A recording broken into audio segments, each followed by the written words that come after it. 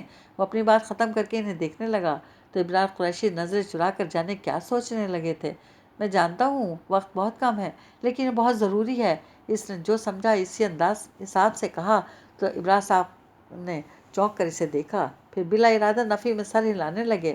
آپ کوشش تو کریں، کل کا پورا دن ہے آپ کے پاس۔ نہیں بیٹا، یہ ناممکن ہے۔ ان کے صاف جواب پر اس نے جرا کی۔ کیوں ناممکن ہے؟ کیونکہ آفندی لاج تمہاری ملکیت نہیں ہے، نہ ہی بیگم صاحبہ کی۔ انہوں نے کہا تو اسے یوں نہ صرف بہت عجیب لگا بلکہ ہرٹ بھی ہوا۔ جب ہی کچھ دیر خاموش رہا، پھر بس اسی قدر پوچھا تھا، پھر اب میں تمہیں کیا بتاؤں؟ ایسا کرو تم لندن سے آ جاؤ۔ اس کے بعد میں لندن نہیں جا رہا، وہ اچانک ٹھٹک کر حتمی انداز میں بولا تھا۔ آپ جو بھی بات ہے ابھی بتائیں، تم بتاؤ کیا معلوم کرنا چاہتے ہو؟ ابرار قریشی نے پہلو تہی کرتے ہوئے پوچھا تو کچھ دیر انہیں دیکھتا رہا، پھر سوچتے ہوئے انداز میں بولا تھا، اس کا مطلب ہے کوئی بات ہے جو مجھ سے چھپائی جا رہی ہے، کیوں ابرار صاحب؟ نہیں بیٹا، ایسی کوئی بات نہیں ہے۔ ابرار قریشی نے اسے تسلی دی تو سوچنے کے بعد پوچھنے لگا، ڈیڈی کی تمام پراپرٹی میں میرا کیا ہے جسے میں فائقہ کے نام کر سکوں؟ ابرار قریشی نے فوری جواب سے بچنے کی خاطر اٹھ کر الماری کھولی اور اس میں سے تلاش کر کے ایک فائل نکال کر دوبارہ اس کے پاس بیٹھتے ہوئے بظاہر سرسری انداز میں بولے تھے، اکیلا تمہارا کچھ بھی نہیں ہے شہریار، اور شراکت میں سب کچھ تمہارا ہے۔ کیا مطلب؟ اس نے الجھ کر دیکھا تو ابرار قریشی وضاحت کرتے ہوئے بولے، جیلانی صاحب نے اپنی آخری وصیت میں بیٹی کا حصہ الگ کر کے باقی تمام منقولہ اور غیر منقولہ جائیداد تم دونوں بھائیوں کے نام لکھوائی تھی۔ بھائیوں؟ وہ مزید الجھا۔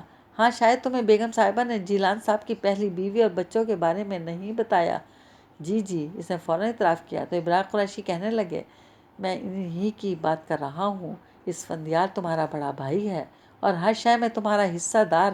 اگر تم کوئی چیز بیچنا یا کسی کے نام کرنا چاہو گے تو اس کے لیے تمہیں پہلے اسفندیار سے طے کرنا ہوگا کہ آیا وہ تمہارے حق میں دستبردار ہو رہا ہے یا تم ان سے اس کی قیمت وصول کرے گا۔ تم میری بات سمجھ رہے ہو نا؟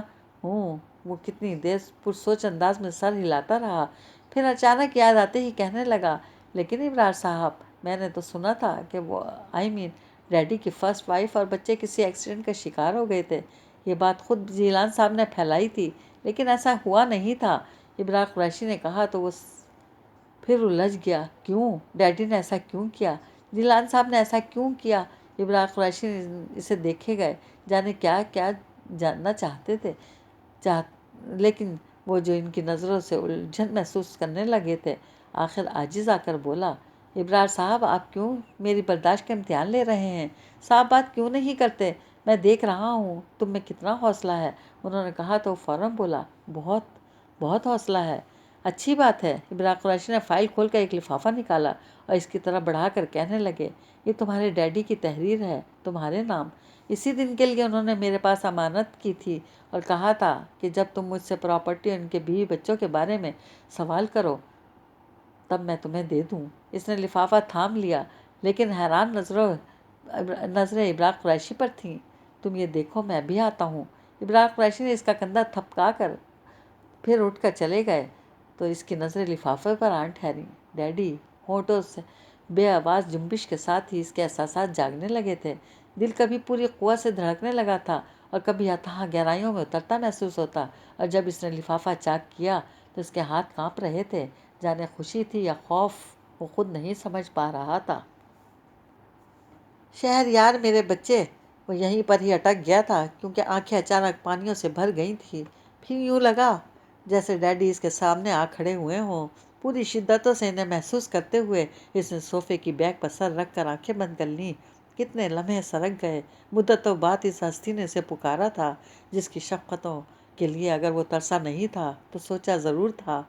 اس کا دل اچانک اس آغوش میں بیٹھنے کو مچلنے لگا تھا جس نے جانے کس احساس میں گر کر اسے پکارا تھا، شہریار میرے بچے، اور اس احساس کو چھونے کے لیے ہی اس نے آنکھیں کھولی تھی۔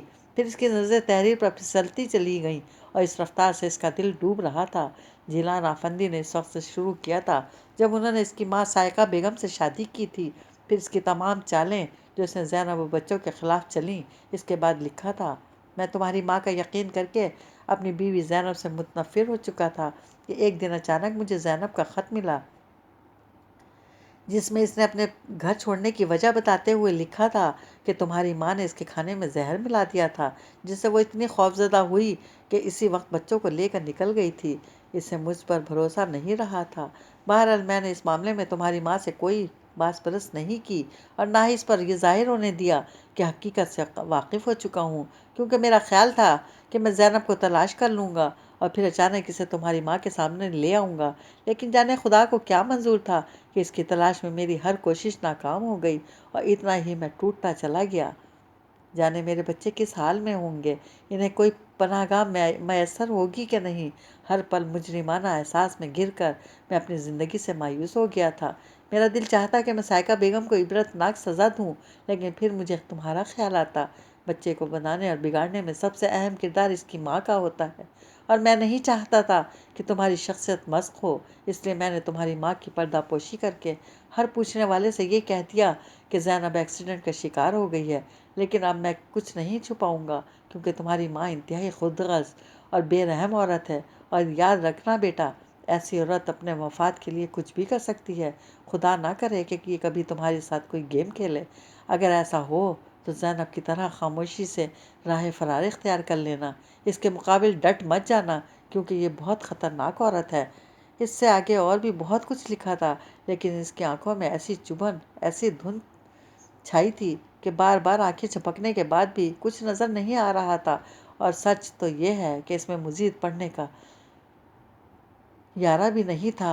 بہت نڈھال سا اس نے پھر صوفے کی بیک پر سر رکھا، تو جہاں آنکھوں میں ٹھہرا پانی کناروں سے چھلکا، وہیں ہونٹوں نے بے اختیار اسی کو پکارا تھا جس کے خلاف دل میں نفرتوں کا آتش فشاں پھٹنے کو تیار تھا: ماما، ماما، ماما۔ جیسے معصوم بچہ ہر تکلیف میں ماں کو پکارتا ہے، وہ بھی ویسے ہی ورد کر رہا تھا، لیکن اندر درد اتنا تھا کہ ٹھہر کے نہیں دے رہا تھا، بلکہ مزید بڑھتا جا رہا تھا، اور اس حساب سے آنسو، جبکہ ذہن میں آندھیوں کا شور تھا۔ شائیں شائیں کی چنگھاڑتی ہوئی آوازوں میں اچانک ایک چیخ ابھری تھی: شیری، اس سے بڑا سچ یہ ہے کہ میں تم سے محبت کرتی ہوں۔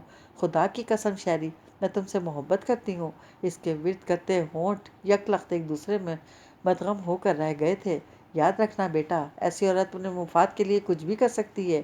ایک اور آواز ابھری تھی، اور پھر دونوں آوازیں گڑبڑ ہونے لگی تھیں: ابو کا ایکسیڈنٹ ہوا تھا، میں اس وقت کچھ سوچ بھی نہیں سکتی تھی۔ ماما نے شرط رکھ کر مجھ سے سادہ پیپر سائن کروایا تھا۔ خدا نہ کرے کہ یہ کبھی تمہارے ساتھ کوئی گیم کھیلے۔ اگر ایسا ہو تو خاموشی سے راہ فرار اختیار کر لینا، اس کے مقابل ڈٹ مت جانا، کیونکہ یہ بہت خطرناک عورت ہے۔ خطرناک عورت، خطرناک عورت۔ اس کا سر پھٹنے لگا تھا۔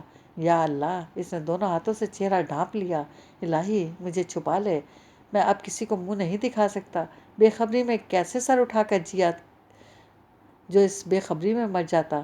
اب تو ہر پل عذاب ہے۔ اس سے پہلے کہ ساری حقیقت دنیا کے سامنے آئے، مجھے چھپا لے، مجھے چھپا لے۔